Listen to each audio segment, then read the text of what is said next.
ব্যাপারটা তুমুল মারামারি পর্যায়ে পৌঁছাত যদি না বোটের ম্যানেজমেন্টের দায়িত্বে থাকা লোকটা সাথে ছেলেদের নিয়ে এসে মেজবাহকে না আটকাত। মেজবাহ বোধহয় ছেলেগুলোকে রে হাওড়েই ফেলে দিত। ম্যানেজার এসে ওকে শান্ত করলেন। ছেলে তিনটের বেয়াদবির জন্য নিজেসহ ওদের দিয়ে মাফও চাওয়ালেন। এমন অনাকাঙ্ক্ষিত ঘটনা এর আগে কখনো ঘটেনি বলে ভীষণ আফসোস এবং দুঃখ প্রকাশও করলেন ম্যানেজার। জবা শান্ত হয়ে তার সাথে টুকটাক কথা শেষ করে আকসার হাত ধরে ওকে উল্টোপথে রুমের দিকে নিয়ে গেল। আকসা বিছানার ওপরে বসে আছে, আর মেজবাহ ওর ঠিক সোজাসুজি বেতের টুলে গম্ভীর মুখে হাত রেখে তাকিয়ে আছে ব্যালকনি দিকে। দমকা হাওয়ায় শার্টের কোনা উঠছে, সাথে আকসার ওড়নার একপাশও। আকসা ভয় ভয় চাহনিতে দেখছে মেজবাহকে। লোকটার মতিগতি বুঝতে পারছে না। এই মুহূর্তে কি ভাবছে, তার মনে কি চলছে সেসবও না। আকসা কিক্ষণ আগে জাগ রতমনের ভেতরকার তরতাজা ভয় ডরকে কোনোমতে ধামাচাপা দেওয়ার চেষ্টা করে আমতা আমতা স্বরে বলে উঠল, মেজবাহ আমার। Shut up, just shut up, একটাও কথা না, একদম চুপ। কোনো কথা বের হলে মুখ বরাবর ঘুষি মারব। জীবনে আর ওই মুখ দিয়ে একটা সাউন্ডও বের হবে না। মুখে ঘুষি মারার কথা শুনে ভয়ে ঢোক গিলে আকসা চুপ হয়ে গেল। লোকটা এই মুহূর্তে ভয়াবহ পর্যায়ে রেগে আছে, এখন কিছু বলা ঠিক হবে না। আকসা ভাবল, মেজবাহ রাগ কমলে কিছুটা শান্ত তবেই যা বলতে চাইছে বলে নেবে। এজন্য ও নিশ্চুপ হল। ওর এই বোবা বনে যাওয়াও বোধহয় মেজবাহ সহ্য হল না। একটানে টুল টেনে একেবারে আকসার কাছ ঘেঁষে বসল। মেজবাহ দুটো পা আকসার আনারকলিতে অর্ধ আড়াল হওয়া পা এর সাথে ঠেকল। ও শিউরে উঠে পা সরিয়ে নেওয়ার চেষ্টা করতেই মেজবাহ ওর পা চেপে ধরে নিজের দিকে ঘুরিয়ে নেয়। আকসা ঠোঁট নাড়ানো মাত্র ওর মুখ চেপে ধরে আলতো করে। আকসা পরক্ষণে ছাড়া পেয়ে ভাঙা গলায় বলে, সরি মেজবাহ, আমার ভুল। কিসের সরি? সরি কিসের জন্য? তোমার কারণে হাতে চোট পেয়েছি সেজন্য, নাকি অগণিত ছেলেকে নিজের শরীর দেখিয়ে আসার জন্য? আকসা নতমুখে চুপ হয়ে থাকে। মেজবাহ ইফতেখার স্পষ্টবাদী লোক, কথা যে তুলবে তা আকসার জানা ছিল। ভালোভাবেই জানত শনি ওর কপালে অবশ্যই আছে, সেটা বুঝি চলেই এলো। আকসা আমতা আমতা করে বলল, আসলেই সরি, আমি বুঝতে পারিনি আপনার। বুঝতে পারোনি? মেজবাহ কটাক্ষের হাসি হাসে। ওর নরম গালে হাত আরও দাবিয়ে দিয়ে বলে, কচি খুকি তুমি, আরে ছোট একটা বাচ্চা মেয়েও তো সবার সামনে শরীর দেখিয়ে বেড়ায় না। সেখানে তুমি নেচেও এসেছ, বিলিভ মি। তখন থেকে রাগে আমার শরীর চিরবির করছে। ইচ্ছা হচ্ছে হয় তোমাকে জানে মেরে কারলি না হয় নিজেকে। অন্তত ওই দৃশ্য তো ভুলতে পারব। মেজবাহ আকসার কোমর পেঁচিয়ে ধরে কাছে টেনে আনে, বুকের সাথে মিশিয়ে নেয় এক প্রকার। গলার স্বর হঠাৎ পরিবর্তন হয়।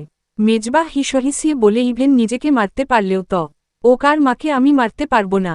কি হাস্যকর, তাই না? আকসা কোনো কথা বলে না, বোবা এবং বধিরের ন্যায় তাকিয়ে থাকে মেজবাহ দিকে। ওর চোখ মুখ অবলোকন করতে থাকে, যেন বোঝার চেষ্টা করছে মেজবাহ কথা। মেজবাহ কপালের শিরা উপশিরা তখনও ফুলে আছে। আকসা সেটা খেয়াল করে পুনরায় ঢোক গেলে ওর গাল টেনে ধরে। মেজবাহ বলে, তোমাকে আমি ডিভোর্স দেওয়ার কথা মাথাতেই আনতাম না। এই ডিসিশন কেন নিয়েছি জানো? ডু ইউ নো দ্যাট তুমি আমার ওয়াইফ হয়ে অন্য ছেলেদের সামনে গিয়ে নাচানাচি করেছ? কি কারণে? আসলে আমি তখন রেগেছিলাম খুব। রাগের মাথায় কি করে ফেলেছি বুঝতে পারিনি সে সময়ে। রাগের মাথায় তুমি অতগুলো ছেলের মাঝখানে গিয়ে নাচ গান করবে, তাহলে কার রাগ করে তুমি সব করতে পারবে। ওসব ছেলেদের মধ্যে গিয়ে জামাকাপড় সব খুলে নেকড়ো হয়েও ঘুরতে পারবে। কথাটা শুনে আকসার কান ঝাঝা করতে শুরু করল। ও তড়িৎ একটা হাত মেজবাহ মুখে চেপে ধরল। আকুতি ভরা চোখে মেজবাহ চোখের দিকে তাকালো। মেয়ে যাওয়া স্বরে বলল, প্লিজ মেজবাহ। আকসার অস্বস্তি দেখেও মেজবাহ থামে না। দাঁতে দাঁত পিষে বলে, কি করার সময় লজ্জা লাগেনি? এখন শুনতে এত লজ্জা কিসের? আকসা মুখ নুয়ে ফেলে অনুশোচনায় তরে ভেতরে গুমরে মরছে ও। নিজের ওপরই বিতৃষ্ণা আসছে প্রচণ্ড। নিজের গালে নিজেরই চড় মারতে মন চাচ্ছে। এমন মেয়ে তো ও কখনোই ছিল না। একটা বিশ্রী টকমা জড়িয়ে গেল গায়ে। হঠাৎ কি হয়েছিল কে জানে, কেন যে বোকার মতো করত। কার গেল অমন চোখ থেকে টপাটপ কয়েক ফোঁটা জল গড়িয়েছে পড়ল পরনের আনারকলির ওপরে। ওর চোখে কান্না দেখে মেজবাহ গাম্ভীর্যে ঢাকা রাগী মুখের রং পরিবর্তন হল। ও উঠে গিয়ে ব্যালকনির দোলনায় বসল। ঠিক বসল না, উঠে শেখা বালিশ আর একটা ব্ল্যাঙ্কেট জড়িয়ে আধশোয়া হয়ে রুমের ভেতরে অবস্থানরত আকসাকে উদ্দেশ্য করে বলল, অনেক রাত হয়েছে, আমি যেন আর 5 মিনিটও জেগে থাকতে না দেখি। আকসা তড়িৎ লাফিয়ে বিছানায় উঠল, ব্ল্যাঙ্কেট গায়ে টেনে নিয়ে ঘুমানোর তোড়জোড় করল। আজ হাওড়ে প্রবেশ করার দ্বিতীয় দিন, এক হিসেবে বলা চলে প্রথম দিন। কারণ গতকাল রাতটা স্থির কেটে যাওয়ায় গুনতির বাইরে পড়েছে। ওরা ওয়াচ টাওয়ার, শিমুল বাগান আর লাকমা ছড়া ঘুরেছ। এ কার সারাদিন। তখন বিকালের পাত্র পড়েছে প্রায়। ওরা নীলাদ্রি লেক পরিদর্শন করবে। লেকের কাছে যখন পৌঁছেছে তখন সন্ধ্যা প্রায় 6টা। একটু পরেই সন্ধ্যা নামবে। নীলাদ্রি লেকের পাড়টা মারাত্মক সুন্দর। পাহাড়ের টিলার্ন আকার সম্পূর্ণ সবুজে আবৃত। সবাই বোট থেকে নামল সেখানে। লেক দেখতে ঘুরতে এবং ছবি তুলতে ব্যস্ত হল। জনসংখ্যা তো নেহাত কম নয়। খানেকের বেশি মানুষ নেমেছে লেকটা দেখতে। বিশাল বড় লেক, নীল তার জলরাশি, আর লেকের পার পুরোটা পাহাড়ের মতো। সবুজাভ পাহাড়, ওপাশে বোধহয় বন জঙ্গল। জনবসতি ধারেকাছে তেমন নেই বললেই চলে। শুনশান নীরবতা বিরাজমান। মেজবাহ আফসান আর তাহসিনের সাথে একটা গাছের সাথে হেলান দিয়ে দাঁড়িয়ে আছে। বেশ হাসি ঠাট্টা চলছে। মেজবাহ রটহটের কোণে এক চমৎকার হাসি, যেটা সাধারণত ওর পরিবেশের সাথে থাকাকালীন ব্যতীত অন্য সময়ে দেখা যায় না। জেমিরা হাঁটতে হাঁটতে বেশ কিছুটা দূরে চলে গিয়েছিল।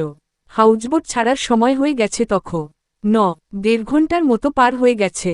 আফসান জেমিকে কল করল, বলল তোমরা কোথায়, দ্রুত ফিরে এসো, বোট ছাড়ার সময় হয়ে গেছে। জেমি বলল এই তো আসছি এখনই। ওরা ফিরল 15-20 মিনিটের মধ্যে। জেমি দ্রুত পায়ে হাঁপাতে তে এসে বলল সরি, ওদিকটাতে গিয়ে ছবি তুলছিলাম আমরা, এজন্য লেট হলো। আফসান ওকে ধাতস্থ করে আয়ানকে কোলে নিয়ে ওর হাত টেনে নিয়ে সামনের দিকে সবাইকে নিয়ে এগোতেই জেমি চারপাশে তাকিয়ে প্রশ্ন করল আকসা কোথায়। সান চট করে ঘাড় ঘুরিয়ে বলল আকসা কোথায় মানে তোমাদের সাথেই না ছিল। জেমি মিহিরা অবাক হয়ে একে অপরের দিকে মুখ চাওয়াচাওয়ি করতে লাগল। মেজবাহ কিছুটা পেছনে ছিল, ওদের কথা শুনতে পেয়ে সামনে এগিয়ে এলো। জেমি বলল আকসা তো সেই ঘণ্টাখানেক আগেই এদিকে চলে এসেছিল। আমাদের যে বলল ওর শরীরটা ভালো লাগছে না তাই বোটে গিয়ে বসবে, তাই আরও আমরা আসতে দিলাম। কিন্তু তাহসিনকে খোঁজ নিতে পাঠানো হলো। পুরো হাউজবোট তন্ন তন্ন করে খোঁজ। এ কার এসেছে, ও কোথাও আকসা নেই। এমনকি বোট থেকে জানানো হলো নীলাদ্রি লেক দেখার জন্য নামা কেউই এখনও পর্যন্ত বোটে ওঠেনি। মেজবাহ কানে কথাটা যাওয়া মাত্র ওর মুখ রক্তশূন্য হয়ে গেল। ফ্যাকাশে মুখ ধীরে ধীরে নীলবি বর্ণ হল। ও চরম উৎকণ্ঠিত হয়ে জেমিকে প্রশ্ন করল ওকে লাস্ট কোথায় দেখেছিলে আপু। এই উল্টো পথেই দেখেছিলাম, আসার পথে কতগুলো গাছ পড়ে, সেই গাছের হতে দৃষ্টির আড়ালে অদৃশ্য হওয়ার পরে আর দেখিনি। তাহলে ও কোথায় গেল। মেজবাহ হঠাৎ কি মনে করে দৌড় দিল পেছনের পথে। দৌড়ে সব জায়গায় খুঁজতে ব্যস্ত হল। আকসার নাম ধরে চিৎকার করে ডাকল, তবু আকসা সাড়া দিল না। মেজবাহ ঢোক গিলল। এই প্রথম ওর চেহারায় ভয়াবহ আতঙ্ক দেখা গেল। আফসানা তাহসিনও চারপাশে খুঁজে এসেছে। জেমিরাও। ইতিমধ্যে সবাই জেনে গেছে বোটের একজন মিসিং। বোটের কয়েকজন যাত্রীরাও এসে ওদেরকে খুঁজতে সহযোগিতা করেছে। তবে আকসাকে কোথাও পাওয়া যায়নি। রাত হয়ে আসছে, প্রায় 8:30 বাজে তখন। বোট ছাড়ার সময় অতিক্রম হলো বলে। তবে ম্যানেজমেন্টের লোকটা এসে মেজবাহকে জানালেন যতক্ষণ না যাত্রীকে খুঁজে পাওয়া যাচ্ছে ততক্ষণ বোট ছাড়বেন না তিনি। মেজবাহ অসহায়ের ন্যায় পকেটে হাত রেখে গাছের সাথে এ কার লান দিয়ে দাঁড়িয়েছিল। আশেপাশে সম্পূর্ণ পাহাড় খোঁজা হয়ে গেছে। এখন বাদবাকি আছে বলতে শুধু ওই পারের বনজঙ্গল। একটা সরু রাস্তা পেরোলেই জঙ্গলটা। মেজবাহ ওপাশে দুশ্চিন্তায় নুয়ে যাওয়া আফসান জেমিদের নিকটে গয়ে আফসানের হাতে নিজের ক্রেডিট কার্ড, এটিএম কার্ড এবং ডেবিট কার্ড সহ কিছু গুরুত্বপূর্ণ জিনিস ধরিয়ে দিয়ে বলে আপনারা বোটে উঠুন, আমি ফিরছি আকসাকে নিয়ে। জেমি ছলছল চোখে ভাইয়ের দিকে তাকায়। মেজবাহ ওকে চোখের ইশার আকার ও আশ্বস্ত করে বলে ওকে নিয়েই ফিরব আমি, চিন্তা করো না। মেজবাহ আর সময় নষ্ট করল না সেখানে। সবাই তখন বোটে উঠে গেছে। মেজবাহ আধার ভেদ করে ছুটে গেল সরু রাস্তার ওপারে জঙ্গলের দিকে, এই আশায় যদি ওখানে আকসাকে খুঁজে পাওয়া যায়। মেজবাহ হতভম্ব হয়ে তাকিয়ে আছে সামনের দিকে। বন জঙ্গলের মোটামুটি গভীর এলাকা। এখানে শুধু গাছপালায় ছোটখাটো পশুপাখি ব্যতীত আর কিছু থাকার কথা নয়। সেখানে এই অন্ধকার জঙ্গলের মধ্যে কতগুলো মানুষ। অবাক করা ব্যাপার হলো মানুষগুলো আর কেউ নয়, সেই ছেলে তিনটে। বয়স ওদের কত হবে, 23 কি 24 উঠতি বয়স। তিনটে ছেলের হাতেই ফোনের ফ্ল্যাশ। এরা বোট ছেড়ে এখানে কেন, কি কারণে আশ্চর্য। সবচেয়ে বেশি পিলে চমকে এ কার ওয়ার মতো দৃশ্যটা চোখে পড়ল আরও সেকেন্ড কয়েক পরে। মেজবাহ অন্যদিকে মুখ ঘোরাতেই দেখল আকসা ওখানে গাছের সাথে দড়ি দিয়ে বেঁধে রাখা হয়েছে। ওকে পরনের ওড়না মাটিতে পড়ে আছে, বেহুশের ন্যায় মাথা নুয়ে ঢুলছে ও। মেজব আকার বুকে এক অদ্ভুত খামচির ন্যায় অনুভূতি তৈরি হল। চিনচিনে ব্যথা অনুভব করল। ভেতরে ভেতরে ভয়াবহ রকমের প্রচণ্ড অস্থিরতা তৈরি হল। মেজবাহ হৃৎপিণ্ড কেঁপে উঠল তখন যেই মুহূর্তে মিনিটখানেকের মধ্যে দেখল যেই ছেলেটাকে ও প্রথমে ঘুষি মেরেছিল সেই ছেলেটা হাতে একটা চালাকাট জাতীয় কিছু নিয়ে আকসার গায়ের ওপরে খুব জোরে বাড়ি মেরেছে। মেজবাহ হাত মুঠো হয়ে এলো। পায়ের তলার সবকিছু যেন হাওয়ায় বাজি ঠেকল। ও সামনের দিক একার পা চালাতে গিয়েও থমকে গেল। মেঘের গর্জন বাড়ছে, আবারও বৃষ্টি নামতে পারে। আবহাওয়া বেগতিক। এমতাবস্থায় রাগ ও ঝোঁকের বশে কিছু করে বসলে পরিস্থিতিও বেগতিক হতে পারে। ছেলেটা আরও একটা বাড়ি মেরে বলছে, তোর নাগরের জন্য আমাদের প্রেস্টিজে আঘাত লেগেছে, তুইও একটু আঘাত নে। এটা তো কম, এখন শুধুই চেলাকাঠের বাড়ি দিচ্ছি, একটু পরে তোর ইজ্জতে হাত দেব, প্রস্তুত হয়ে নে। মেজবাহ হাত মুঠো করে রাগ নিয়ন্ত্রণ করে নিল। এই মুহু, ওতে রাগলে চলবে না, ঠান্ডা মাথায় কাজ করতে হবে। ও চারপাশের পরিবেশ ধীর দৃষ্টিতে পর্যবেক্ষণ করল, ছক কষল, এরপর পায়ের সামনে ইটের খোয়ার দেখতেই চট করে তুলে নিল। মেজবাহ নিজের দীর্ঘদিনের শত্রু মোকাবেলার রস্যইকার যোগ্যতা দ্বারা ইটের টুকরো ছেলেগুলো যেখানে দাঁড়ানো ওদের ঠিক পেছনে থেকে দিকে জোরে ছুড়ে দিল। ঝোপঝাড়ের মধ্যে শব্দ হতে শুনে ছেলেগুলো একে অপরের দিকে মুখ চাওয়াচাওয়ি করল। সতর্ক হয়ে গেল, কেউ এলো নাকি এদিকে। ওকার টাবুদ্ধির ছেলের দল খোঁজ নেওয়ার জন্য তিনজনেই আকসাকে ওখানে বাধা অবস্থায় রেখে পেছনের ঝোপঝাড়ের মধ্যে ঢুকে গেল। মেজবাহ একদম সময় নিল না, দ্রুত গাছের আড়াল থেকে বের হয়ে জঙ্গলের সেই এক টুকরো ফাঁকা স্থানে দাঁড়াল। আকসা ভয়ে ব্যথা এবং আতঙ্কে সব মিলিয়ে পুরোপুরি দুর্বল হয়ে নেতিয়ে পড়েছিল। হঠাৎ আকসা ডাকটা মেজবাহ কণ্ঠে শোনামাত্র চমক মুখ তুলে তাকাল ও। মেজবাহ সামনে দাঁড়িয়ে আছে। আকসার মুখ তুলতে দেখেও টজলদি এগিয়ে গেল। ছেলেগুলোর যাওয়ার পথে একবার চেয়ে খুব সতর্কতার সহিত নিঃশব্দে আকসার বাঁধনের দড়ি খুলতে ব্যস্ত হল। কিছু না থাকায় দড়িটা খুলতে কিঞ্চিত বেগ পেতে হল। দড়ি খুলতেই আকসার হাত টেনে ধরল ও। ফিস ফিস রস্যইকারে বলল, আমার সাথে চলো আকসা, দ্রুত, এখানে আর এক সেকেন্ডও নয়।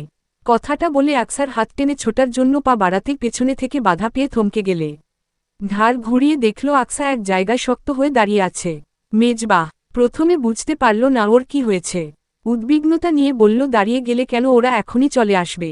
আসুক, এসে যা খুশি করুক আমার সাথে। তারা চিহ্ন জোত লুটুক, মেরে ফেলুক, যা খুশি করুক, আমার আর কিছুই যায় আসে না। মেজবাহ মস্তিষ্কের শিরা উপশিরা চিরবির করে ওঠে আকসার কথা শুনে। ওর কথাবার্তা শুনে হাত তুলতে গিয়েও মুঠো করে নেয়। দাঁতে দাঁত চেপে বলে, তোমাকে তো পড়ে দেখছি। কথা শেষ করেই ওকে জোরপূর্বক কোলে তুলে নেয় মেজবাহ। ছেলেগুলো ফিরছে বোধহয়, পাতার ওপরে জুতার মর্মর শব্দ শোনা যাচ্ছে। আর 2-3 মিনিটের মধ্যে ফিরে আসবে। মেজবাহ আকসাকে কোলে নিয়েই অন্ধকারে সামনের দিকে ছুটল। তখনই পেছনে থেকে শোনা গেল, এই পালাচ্ছে, আমাদের ধোঁকা দিয়েছে। ধর ধর, বাঁচতে দিস না, না হলে আমরা কেস খেয়ে যাব। পেছনে থেকে জুতার শব্দ শুনতাই মেজবাহ ছোটার গতি বাড়িয়ে দিল। আকসাকে কোলে নিয়ে এই আঁকাবাঁকা পথে ছোটা অসম্ভব বলে সেকেন্ডের মধ্যে ওকে নামিয়ে দিয়ে ওর হাত শক্ত রে টেনে ধরে ছুটতে শুরু করল মেজবাহ। ততক্ষণে মেঘের ভয়ঙ্কর গর্জন, ঝড়ো বাতাস আর ঝিরঝিরি বৃষ্টি সব মিলিয়ে পরিবেশ ভয়ঙ্কর হয়ে উঠেছে। ওরা ছেলেগুলোর থেকে অনেকটা দূরে চলে এসেছে, তবে ছেলেগুলো ওদের পিছু ছাড়েনি। সেটা বহুদূর থেকে ওদের কর্কশ গলার আওয়াজ শুনেই বোঝা যাচ্ছে। আকসার তখন অবস্থা খুবই খারাপ, আর ছুটতে পারছে না, সারা শরীরে ব্যথা, পায় ব্যথা, সব মিলিয়ে জঘন্য দশা। মেজবাহ একবার আশেপাশে তাকায়, একটা মহাভুল রে বসেছে। তাড়াহুড়োয় পাহাড়ের ওদিকে না গিয়ে জঙ্গলের গভীরে চলে এসেছে ওরা। এখন কি করবে? মেজবাহ এমন পরিস্থিতিতেও দিশেহারা হল না। হঠাৎ জঙ্গলের ভেতরে একটা বড় শিরিষ গাছের নিচে ছোট কাঠের ঘর দেখে যেন কিছুটা বস্তি পেল ও। এই ঘর সম্ভবত কাঠুরেদের বানানো। ওরা এখানে অনৈতিকভাবে গাছ কাটতে এসে এমন ঘর বানায় বিশ্রাম নেওয়ার জন্য। আপাতত এটাই কাজে লাগবে ওদের। আকসাকে কোলে তুলে নিয়ে মেজবাহ দ্রুত পা চালিয়ে ঢুকে গেল সেটার ভেতরে। তখনই ঝুম বৃষ্টি শুরু হয়ে গেল, আর ভয়াবহ ঝড়ও। ঘরের ভেতরটা খড়ের গাদায় ভর্তি, আর টুকটাক কিছু কেটে রাখা কাঠও আছে সেখানে। আকসাকে খড়ের গাদার ওপরে বসিয়ে দিল মেজবাহ, এরপর নিজে ধপ করে বসে পড়ল ওর সামনে। আকসা তখন ব্যথায় কুকিয়ে উঠছে। মেজবাহ কাছে এগোলো ওর। ফোনের ফ্ল্যাশ চালু করে সালোয়ার কিছুটা ওপরে উঠিয়ে দিয়ে পায় কোথাও কেটেছে কিনা সেটা পর্যবেক্ষণ করতে ব্যস্ত হল। না, কাটেনি কোথাও। তাহলে মোচড় খেয়েছে বোধ হয়। মেজবাহ ওর পায়ে ব্যথা কমানোর জন্য পা ধরে উল্টোভাবে আরেক মোচড় দিতেই আকসা সহ্য করতে না পেরে মেজবাহ গলা শক্ত করে জড়িয়ে ধরে রেখে জোরে শব্দ করে ব্যথায় চিৎকার করে উঠল। মেজবাহ সঙ্গে সঙ্গে ওর মুখ চেপে ধরে দাঁত পিষে বলল, আজেবাজে শব্দ করো না। আশেপাশে একটা জন্তু জানোয়ার থাকলেও নেগেটিভ মাইন্ডে নিয়ে নেবে।